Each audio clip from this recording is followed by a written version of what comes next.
everybody, Chris here again with another video, and today's topic is going to be inflation and interest rates.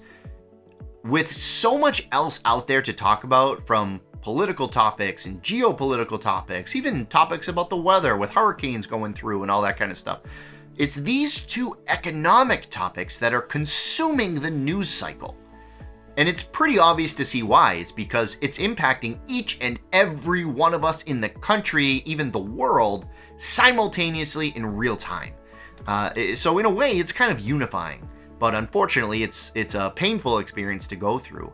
And that's because, by definition, inflation is the rising prices of goods and services. The stuff that we use and consume going up in price month after month after month. And it's measured actually year over year basis. So meaning last June to this June, last September to this September, that kind of thing. And we're used to, for many years, a target range of around 2%. And that's what we've had, what we've experienced, give or take. So even though we've had it and we've seen it, it's been very tolerable. But this year, 2022, we've seen some monthly prints, or the reports that were released, with numbers knocking on the door of double digits. We've had several in the 8% range and even one in the 9% range. So those numbers can be pretty scary.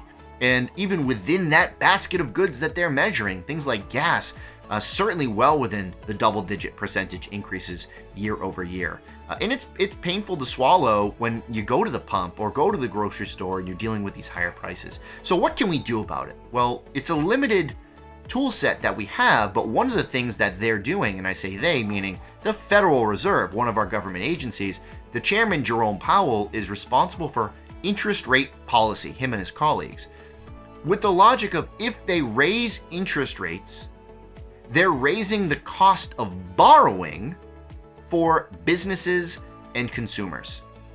Because what they're trying to do when they raise the cost of borrowing or raise interest rates is reduce the demand, to allow the demand and the supply to meet this equilibrium or balance each other out. Because inflation, the reasons why we have rising prices of everything, in at least one part, stems from supply chain disruptions during COVID.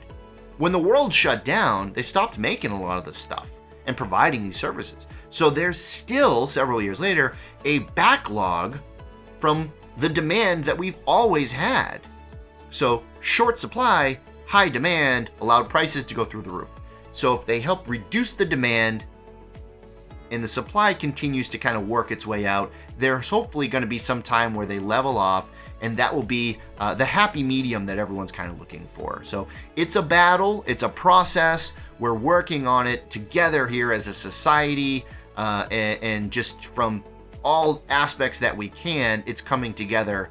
But that's kind of just the definition of inflation, and one reason or one explanation of what at least one aspect of dealing with it looks like: inflation and rising interest rates, how they go together, and why it's taking over the news cycle. If you want to see how this applies to your particular situation, your portfolio, what we're doing about it, what we can do about it, and just dive deeper into it, please give me a call, jump right on the calendar, shoot me an email, whichever works for you. Look forward to hearing from you. Take care.